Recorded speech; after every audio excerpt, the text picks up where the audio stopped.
Hello बच्चों, स्वागत है आप लोगों का आपके अपने यूट्यूब चैनल ड्रीम एजुकेशन में। और आज हम आप लोगों के लिए लेकर आए हैं क्लास 10वीं के पॉलिटिकल साइंस विषय के पहला चैप्टर लोकतंत्र में सत्ता की साझेदारी। इसके वस्तुनिष्ठ प्रश्न जो काफ़ी महत्वपूर्ण होंगे आपके बोर्ड एग्जाम के, अगर तरीके से देखा जाए तो काफ़ी महत्वपूर्ण होंगे। ठीक है, तो वीडियो शुरू करते हैं। पहला सवाल है, संविधान का कौन सा अनुच्छेद धर्म, वंश, जाति या स्थान के आधार पर किसी प्रकार के भेदभाव का निषेध करता है? यानी भेदभाव के निषेध से संबंधित कौन सा अनुच्छेद है? तो इसका आंसर है अनुच्छेद 15। अगला प्रश्न है, प्रश्न संख्या 2 है, क्षेत्रवाद की भावना का एक कुपरिणाम है। यानी सवाल ये पूछ रहा है कि क्षेत्रवाद जो है, यानी जिसमें क्षेत्रवाद के कारण क्या होता है कि बिहार के लोग आसाम में या फिर महाराष्ट्र में यहाँ पे इसका शिकार होते हैं, क्योंकि यहाँ पर बिहारी और जैसे शब्दों का प्रयोग करके उन्हें नीचा दिखाने का प्रयास किया जाता है। तो इसका एक कुपरिणाम क्या है? तो इससे क्या होता है? इससे अलगाववाद में वृद्धि होती है। ठीक है, तो इसका आंसर क्या है? अलगाववाद। नेक्स्ट क्वेश्चन है, क्वेश्चन नंबर 3 है, ब्रुसेल्स में 80% लोग किस भाषा को बोलते हैं? तो इसका आंसर हो जाएगा फ्रेंच। इसका आंसर हो जाएगा फ्रेंच। अगला प्रश्न है, मराठी मानुष का विवाद निम्न में से किस राज्य से संबंधित है? तो इसका आंसर है ऑप्शन नंबर सी, महाराष्ट्र। अगला प्रश्न है 5 नंबर, भारतीय संविधान के अनुच्छेद 19 में देश के सभी नागरिकों को कौन सा मूल अधिकार दिया गया है?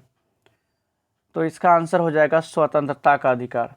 यानी स्वतंत्रता का अधिकार जो है वो अनुच्छेद 19 में वर्णित है। ठीक है। अगला प्रश्न है क्वेश्चन नंबर 6, श्रीलंका में सामाजिक विभाजन किस स्तर पर है? ऑप्शन ए है क्षेत्रीय स्तर पर और ऑप्शन बी है सामाजिक स्तर पर। ऑप्शन सी है ए और बी दोनों। तो बिल्कुल इसका सही आंसर ऑप्शन सी ही होगा, क्योंकि श्रीलंका में जो सामाजिक विभाजन है वो क्षेत्रीय और सामाजिक स्तर दोनों पर है। ठीक है। अगले प्रश्न की तरफ बढ़ते हैं। क्वेश्चन नंबर 7, पीटर नॉर्मन धावक कहाँ का था? इसका आंसर हो जाएगा ऑस्ट्रेलिया का। अगले प्रश्न की तरफ बढ़ते हैं। प्रश्न संख्या 8 है, रंग भेद की नीति के विरुद्ध आवाज उठाने वाला व्यक्ति कौन था? इसका सही आंसर हो जाएगा मार्टिन लूथर किंग। ठीक है, मार्टिन लूथर किंग ने रंग भेद की नीति के विरुद्ध आवाज उठाया था पहली बार। ठीक है। अगला प्रश्न है, मैक्सिको ओलंपिक की घटना एक उदाहरण है। तो इसका आंसर हो जाएगा रंग भेद का। अगला प्रश्न है, इनमें से किसकी शुरुआत जर्मनी से हुई थी? इनमें से किसकी शुरुआत जर्मनी से हुई थी? ऑप्शन है नक्सलवाद, दूसरा ऑप्शन है माओवाद, तीसरा ऑप्शन है नाजीवाद और चौथा ऑप्शन है फांसीवाद। तो इसका सही आंसर हो जाएगा नाजीवाद। यानी एक नया तरह का शासन जिसके प्रवर्तक हिटलर थे। नाजीवाद की शुरुआत जर्मनी से हुई थी। नेक्स्ट क्वेश्चन देखते हैं, क्वेश्चन नंबर 11, निम्नलिखित व्यक्तियों में कौन लोकतंत्र में रंग भेद के विरोधी नहीं थे? तो जो रंग भेद के विरोधी नहीं थे वे थे जेड गुडी। ठीक है, इसका आंसर हो जाएगा जेड गुडी। अगला प्रश्न है, श्रीलंका में भेदभाव का आधार क्या है? श्रीलंका में भेदभाव का आधार क्या है? तो इसका आंसर है भाषाई। वहाँ पर जो उत्तरी श्रीलंका के कुछ प्रांत है जहाँ पे तमिल लोगों का वहाँ ज़्यादा संख्या है, तो तमिल भाषी है। तो वहाँ पे जो है ना भेदभाव का यही कारण है, सिंहली भाषी और तमिल भाषी लोगों के बीच।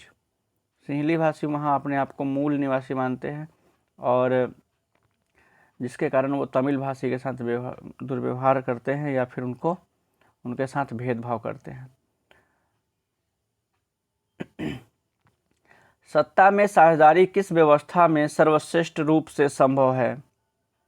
बिल्कुल इसका सबसे बढ़िया उदाहरण है और आंसर इसका हो जाएगा लोकतंत्र में। सत्ता में साझेदारी का सबसे बेहतरीन व्यवस्था जो है कहाँ है? लोकतंत्र में है। अगला प्रश्न है, सत्ता में साझेदारी का अच्छा उदाहरण प्रस्तुत करने वाला राष्ट्र कौन है? तो इसका सबसे अच्छा आंसर है बेल्जियम। ठीक है, बेल्जियम जो है सत्ता में साझेदारी का सबसे उत्तम सर्वोत्कृष्ट उदाहरण पेश करता है। अगला प्रश्न है, सत्ता में साझेदारी का तात्पर्य है, माने सत्ता में साझेदारी का क्या तात्पर्य है, इसका अर्थ क्या होता है? तो इसका ऑप्शन पढ़ते हैं, देखते हैं। विधायक या सांसद बनना, दूसरा ऑप्शन है प्रतिनिधित्व की इच्छा रखना और राजनीतिक दल बनाना, सी ऑप्शन है अपनी भाषा या धर्म इत्यादि को संवैधानिक पहचान दिलाना, और डी ऑप्शन है शासन एवं प्रशासन के मूलभूत निर्णयों को अपने अनुकूल प्रभावित करने की क्षमता होना।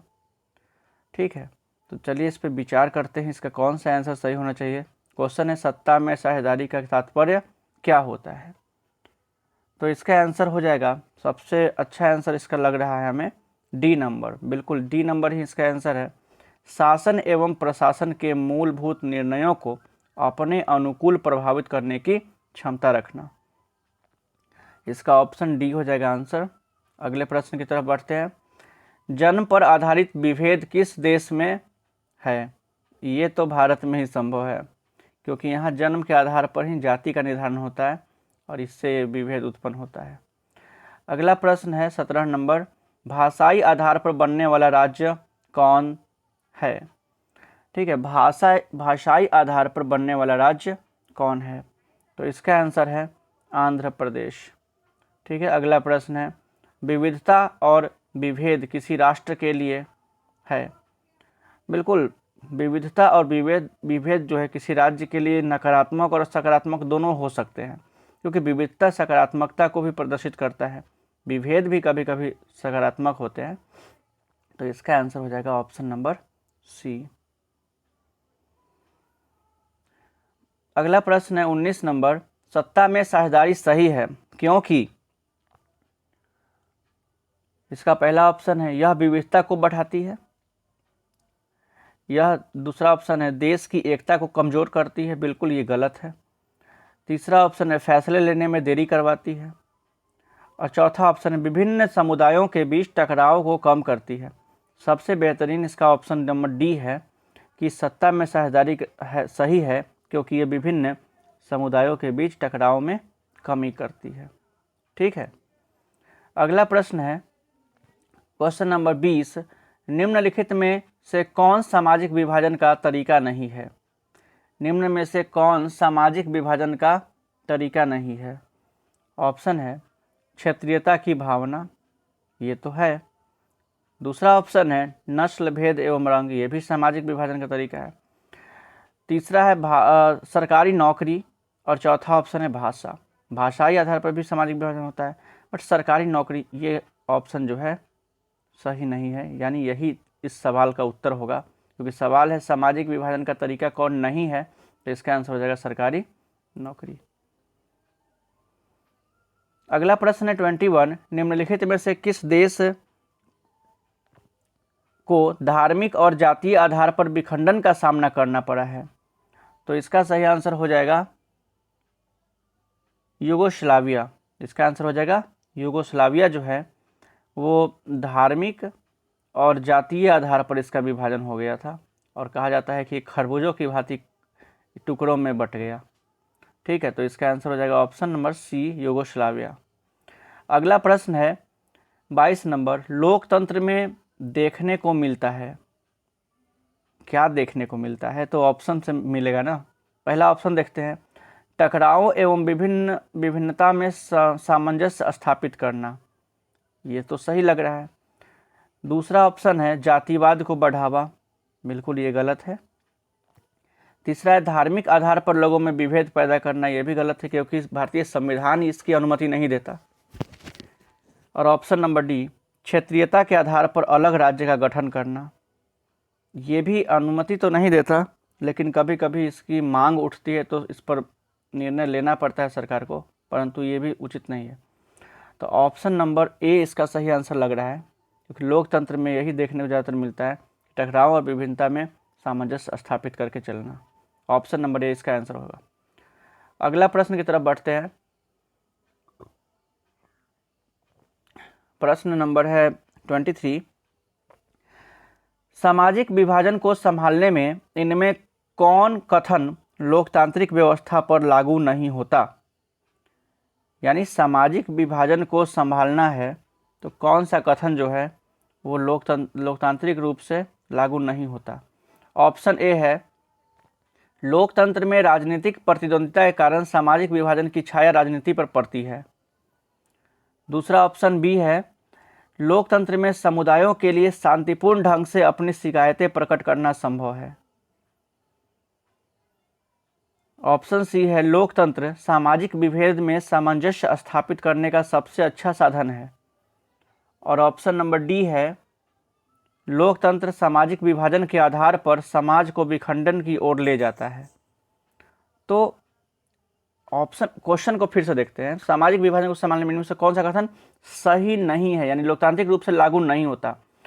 तो ये ऑप्शन सही तो लग रहा है, क्योंकि राजनीतिक प्रतिद्वंदिता जो है जिसकी छाया सामाजिक विभाजन और राजनीति पर पड़ता है, ये ऑप्शन ठीक है, मतलब ये सही है। हमें कौन सा नहीं है सही वो वाला ढूंढना है, ठीक है। ऑप्शन बी जो है, लोकतंत्र समुदायों में शांतिपूर्ण ढंग से शिकायत प्रकट करना संभव है, ये भी सही है। और सामंजस्य स्थापित करना का एक साधन है, ये भी सही है। तो ऑप्शन नंबर डी जो है इसका आंसर हो जाएगा, जो लोकतांत्रिक रूप से नहीं है, ठीक है। सामाजिक विभाजन का आधार समाज के विखंडन की ओर ले जाता है, ये लोकतांत्रिक नहीं है, ये गलत है, इसलिए यही तो सवाल पूछ रहा है, तो यही आंसर ऑप्शन नंबर डी हो जाएगा, ठीक है। अगला सवाल है 24, जाति पर आधारित विभाजन कहाँ है? जाति पर आधारित विभाजन कहाँ है? तो इसका सही आंसर हो जाएगा भारत में, क्योंकि भारत में जाति आधारित विभाजन भी है। बहुत सारे समाज में हम लोग जाति आधारित विभाजन देखते हैं। एक इंसान की जातीय पहचान यहाँ प्रमुखता से मानी जाती है। आगे है 25 नंबर, भारतीय राजनीति में सवर्णों का वर्चस्व कब तक रहा? भारतीय राजनीति में सवर्णों का वर्चस्व कब तक रहा? तो इसका आंसर है 1967 तक। सवर्ण माने उच्च जाति के लोगों का वर्चस्व। उसके बाद सभी को राजनीति में स्थान दिया गया, सभी का इसमें महत्व बढ़ा। आगे है 26 नंबर सवाल है, प्रोटेस्टेंट समुदाय किस वंश से संबंधित है? किस धर्म से संबंधित है? तो देखिए इसका आंसर हो जाएगा ईसाई, क्योंकि ईसाई धर्म जो है वो प्रोटेस्टेंट और कैथोलिक दो संप्रदायों में बटा हुआ था। तो इसी में से प्रोटेस्टेंट क्या है? तो ईसाई धर्म से संबंधित है। अगला सवाल है, निम्नलिखित में से कौन राजनेता जातिगत भेदभाव से मुक्त समाज के निर्माण के पक्षधर थे? यानी वे वर्ग विहीन समाज का निर्माण चाहते थे, जातिगत भेदभाव से मुक्त समाज का निर्माण चाहते थे। तो कौन थे इनमें से? देखते हैं। ऑप्शन ए है doctor Bhimrao Ambedkar ji. Option B है पेरियार स्वामी। ऑप्शन सी है doctor Ram Manohar Lohia. Option D है इनमें से सभी। तो इसका सही जवाब हो जाएगा इनमें से सभी। अगला प्रश्न देखते हैं, प्रश्न संख्या 28 है, प्राचीन काल में निम्न में से किसको शिक्षा पाने का अधिकार नहीं था? तो इसका आंसर हो जाएगा शूद्रों को। जो शूद्र, ऐसे आपको बता दें कि वर्ण व्यवस्था प्राचीन काल में थी और इसमें 4 प्रकार के वर्ण समाज में विभाजित थे, ब्राह्मण, क्षत्रिय, वैश्य और शूद्र। जिसमें से शूद्र जो थे निम्न थे, जिसको शिक्षा पाने का अधिकार नहीं था। ये अन्य तीनों वर्णों की सेवा के लिए समाज में होते थे, ठीक है। अगला प्रश्न है, प्रश्न संख्या 29, किस राष्ट्र में विभेद कम पाया जाता है? किस राष्ट्र में विभेद कम पाया जाता है? तो इसका आंसर है रूस में। बिल्कुल, रूस ऐसा देश है जहाँ पे किसी भी तरह का विभेद काफ़ी कम है। अगला प्रश्न है, संप्रदायवाद संबंधित है। संप्रदायवाद संबंधित है। ऑप्शन है धार्मिक सद्भावना से, दूसरा ऑप्शन है धार्मिक कट्टरता से, तीसरा ऑप्शन है धर्मनिरपेक्षता से, ऑप्शन डी है इनमें से, मतलब धर्म से नहीं। तो इसका आंसर हो जाएगा धार्मिक कट्टरता से, यानी धार्मिक कट्टरता से ही संप्रदायवाद की उत्पत्ति होती है। जब व्यक्ति अपने धर्म को श्रेष्ठ मानता है तो किसी अपने संप्रदाय का प्रचार करता है, जिससे कि धार्मिक कट्टरता उत्पन्न होती है। 31 क्वेश्चन नंबर है, जाति के आधार पर सामाजिक विभाजन किस देश की सामाजिक व्यवस्था की एक अनूठा उदाहरण है? जाति के आधार पर सामाजिक विभाजन किस देश के सामाजिक व्यवस्था का एक अनूठा उदाहरण है? तो इसका सही आंसर आप लोग भी समझ ही गए होंगे। इसका ऑप्शन ले लेते हैं, ठीक है। संयुक्त राज्य अमेरिका, दूसरा ऑप्शन है ग्रेट ब्रिटेन, तीसरा ऑप्शन है चीन और चौथा ऑप्शन है भारत। इसका सही आंसर हो जाएगा भारत। अगले सवाल की तरफ बढ़ते हैं। देखिए, आप लोग के लिए बेहतरीन क्वेश्चन का ये सेट चल रहा है, बहुत ही बेहतर सवाल है। ये सवाल को आप लोग रिवाइज करते रहोगे तो ऐसे ही सवाल आपके एग्ज़ाम में पूछे जाते हैं जो काफ़ी महत्वपूर्ण होंगे आप लोगों के लिए पॉलिटिकल साइंस में। बहुत ही बढ़िया सवाल है, एक सवाल अपने आप में काफ़ी महत्वपूर्ण है। क्वेश्चन नंबर 32 देखते हैं। सांप्रदायिक राजनीति आधारित होती है, बिल्कुल सांप्रदायिक राजनीति आधारित होती है धर्म पर, ठीक है। तो इसका आंसर हो जाएगा धर्म पर। अगले सवाल की तरफ बढ़ते हैं। धर्म को समुदाय का मुख्य आधार मानने वाले व्यक्ति को क्या कहा जाता है? बिल्कुल, तो इसको सांप्रदायिक कहा जाता है। जो धर्म को समुदाय का मुख्य आधार मानते हैं उसको सांप्रदायिक कहा जाता है, ठीक है। अगला सवाल देखते हैं। सिंहली किस देश की राजभाषा घोषित किया गया है? तो इसका आंसर है श्रीलंका को। अगला सवाल है, संप्रदाय का संबंध है।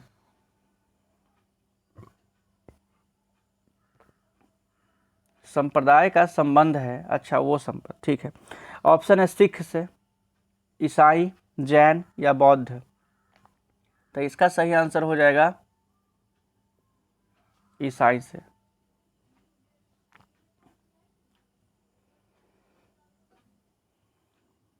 अगला सवाल है 36 नंबर। निम्नलिखित में से किसमें सामाजिक विभाजन का आधार देखने को नहीं मिलता है? सामाजिक विभाजन का आधार देखने को नहीं मिलता है। तो इसका आंसर है नस्लवाद।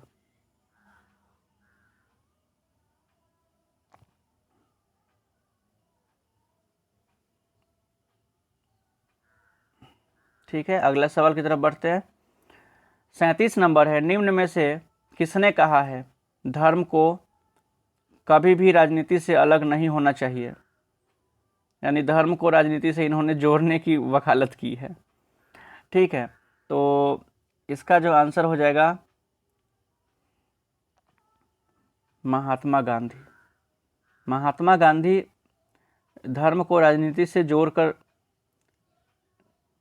चलने की बात कहे हैं, अलग नहीं किया जा सकता। अगला है 38 नंबर। निम्न में से कौन सा देश धर्मनिरपेक्ष नहीं है? पाकिस्तान, बिल्कुल ये तो धर्म से संबंधित है। भारत, अमेरिका और नेपाल।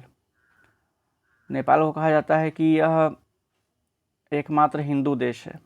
अमेरिका या पाकिस्तान इसका आंसर हो सकता है। देखते हैं, इसका आंसर हो जाएगा कौन धर्मनिरपेक्ष नहीं यानी धार्मिक है? तो बिल्कुल इसका आंसर हो जाएगा पाकिस्तान। ये धर्म आधारित ही देश है, इस्लामिक कंट्री है। अगला सवाल है 39 नंबर। भारतीय संविधान के बारे में इनमें से कौन सा कथन सही है? ऑप्शन है यह धर्म के आधार पर भेदभाव की मनाही करता है। ऑप्शन बी है यह एक धर्म को राजकीय धर्म बनाता है, ये तो गलत है। ऑप्शन सी है सभी लोगों को कोई भी धर्म मानने की आज़ादी देता है। और ऑप्शन डी है किसी धार्मिक समुदाय में सभी नागरिकों को बराबरी का अधिकार देता है। ये ज़्यादा सटीक आंसर है, ऑप्शन नंबर डी इसका आंसर होगा। ठीक है, अगला सवाल है, देखिए इस तरह के जो ऑप्शन होंगे उसमें से ध्यान ये देना है कि आपको लगेंगे कि दो दो आंसर इसका सही हो सकता है, लेकिन जो इसमें सबसे बेहतर ऑप्शन होगा उसे चुनना सही है। ऑप्शन डी उसका हो गया। आगे 40 नंबर, सांप्रदायिक राजनीति किस पर आधारित है। देखिए इसमें भी ऑप्शन को समझना है। पहला ऑप्शन है एक धर्म दूसरे से श्रेष्ठ है, ये सांप्रदायिक राजनीति की ये बात है। लेकिन दूसरा ऑप्शन है विभिन्न धर्मों के लोग समान नागरिकों के रूप में खुशी खुशी साथ रहते हैं। ऑप्शन सी है एक धर्म के अनुयायी एक समुदाय बनाते हैं। और ऑप्शन डी है एक धर्म समूह का प्रभुत्व तो बाकी धर्मों पर कायम करने के लिए शासन की शक्ति का प्रयोग नहीं किया जा सकता। तो 40 नंबर जो सवाल है आपका, इसका उत्तर हो जाएगा, देखिए सांप्रदायिक राजनीति किस पर आधारित होती है, तो निश्चित रूप से एक धर्म के लोग दूसरों से अपने आप को श्रेष्ठ मानते हैं। तो इसका ऑप्शन नंबर बी आंसर हो जाएगा। बी नहीं, इसका ऑप्शन नंबर ए आंसर हो जाएगा, क्योंकि हम ए ही टिक किए हैं बट बी बोला गया है। आगे बढ़ते हैं। 41, भारत एक राष्ट्र है, कैसा राष्ट्र है, धर्मनिरपेक्ष, क्योंकि भारतीय संविधान भारत को धर्मनिरपेक्ष राज्य बनाता है और धर्मनिरपेक्षता का अर्थ होता है सभी धर्मों की समानता। अगला क्वेश्चन है 42 नंबर, अंतर्राष्ट्रीय महिला दिवस की तिथि को मनाया जाता है, तो इसका आंसर है 8 मार्च को। अगला सवाल है 16वीं लोकसभा में महिलाओं के सदस्यों की संख्या कितनी है। 16वीं लोकसभा चुनाव में महिलाओं की सदस्यों की संख्या कितनी थी, तो इसका आंसर हो जाएगा 65, ऑप्शन नंबर सी। अगला सवाल है मानव जाति में आधी आबादी किसका है। मानव जाति में आधी आबादी महिलाओं का। अगला सवाल है 45 नंबर, भारत में पुरुषों की साक्षरता दर 2015 के अनुसार कितना है। ये नया पूछ दिया है, 2011 के अनुसार बुक में दिया हुआ है, लेकिन 2015 के अनुसार कितना है ये करंट क्वेश्चन है, तो इसको भी देख लेते हैं। इसका आंसर है 80.94%, ऑप्शन नंबर डी। अगला सवाल है इंग्लैंड में महिलाओं को वयस्क मताधिकार किस वर्ष प्राप्त हुए। इंग्लैंड में महिलाओं को वयस्क मताधिकार किस वर्ष प्राप्त हुए, तो इसका आंसर 1918 में, यानी पहली बार इसी समय प्राप्त हुआ था। लेकिन अगर सवाल पूछे इंग्लैंड में सार्वभौम यानी सार्वभौम मताधिकार, सार्वभौम मताधिकार का मतलब होता है सभी वर्गों और सभी लोगों को मताधिकार प्राप्त होना, कब हुआ था, तो इसका आंसर हो जाता है 1928 में। ठीक है, तो सवाल पर ध्यान देना है कि क्या पूछ रहा है। अगला क्वेश्चन है 47 नंबर, भारत में महिलाओं की साक्षरता दर कितना प्रतिशत है। तो महिलाओं की साक्षरता दर कितना प्रतिशत, लगभग 64% इसका आंसर हो जाएगा, महिलाओं की साक्षरता दर। अगला सवाल है 48 नंबर, भारत में 16वीं लोकसभा में महिला प्रतिनिधि का प्रतिशत कितना था। महिला प्रतिनिधि 16वीं लोकसभा चुनाव में कितनी प्रतिशत थी, तो इसका आंसर है 11.93%, ऑप्शन नंबर डी। अगला सवाल है महिला आरक्षण विधेयक निम्न में से किससे संबंधित है। महिलाओं की शिक्षा से, महिलाओं की शक्ति से, या महिलाओं की गरीबी दूर करने से, या महिलाओं की प्रतिनिधियों की संख्या बढ़ाने से। तो इसका आंसर हो जाएगा महिला प्रतिनिधियों की संख्या बढ़ाने से, इसका आंसर हो जाएगा। 50 नंबर सवाल है लैंगिक विभाजन का क्या अर्थ है। लैंगिक विभाजन का क्या अर्थ है, तो इसका आंसर हो जाएगा ऑप्शन नंबर सी, स्त्री और पुरुष के बीच जैविक अंतर से, यानी स्त्री और पुरुष के बीच जो जैविक अंतर है यह लैंगिक विभाजन को दिखलाता है। ठीक है, जैविक अंतर का अर्थ होता है शारीरिक बनावट के आधार पर अंतर। अगला है 51, महिलाओं को मतदान का अधिकार सर्वप्रथम किस राष्ट्र में दी गई थी। मतदान यानी वोटिंग करने का अधिकार सबसे पहले किस देश में दी गई थी, तो इसका आंसर है ब्रिटेन में। अगला सवाल है कृषि कार्य में महिलाओं की कुल भागीदारी कितनी प्रतिशत है। तो इसका आंसर है 40%। 40% महिलाएं भी कृषि कार्य में लगी हैं। अगला सवाल है 17वीं लोकसभा में महिलाओं की संख्या कितनी थी? तो इसका आंसर हो जाएगा 78, 78। 17वीं लोकसभा चुनाव जो क्या बोलते हैं 2019 से जो चुनाव हुआ था उसको 17वीं लोकसभा चुनाव कहा जाता है। तो इसमें 78 महिला सदस्यों की संख्या थी लोकसभा में। ठीक है, तो इस प्रकार से ये चैप्टर समाप्त हुआ, इसका ऑब्जेक्टिव। और आपको अगर ये वीडियो अच्छा लगता है, इस सवाल के पैटर्न अच्छे लगते हैं, बेहतर सवाल आपके लिए लगता है, तो ज़रूर इस वीडियो को पूरा देखना है और इसे शेयर भी करना है। ठीक है, शेयर भी करें और सब्सक्राइब भी करें। धन्यवाद।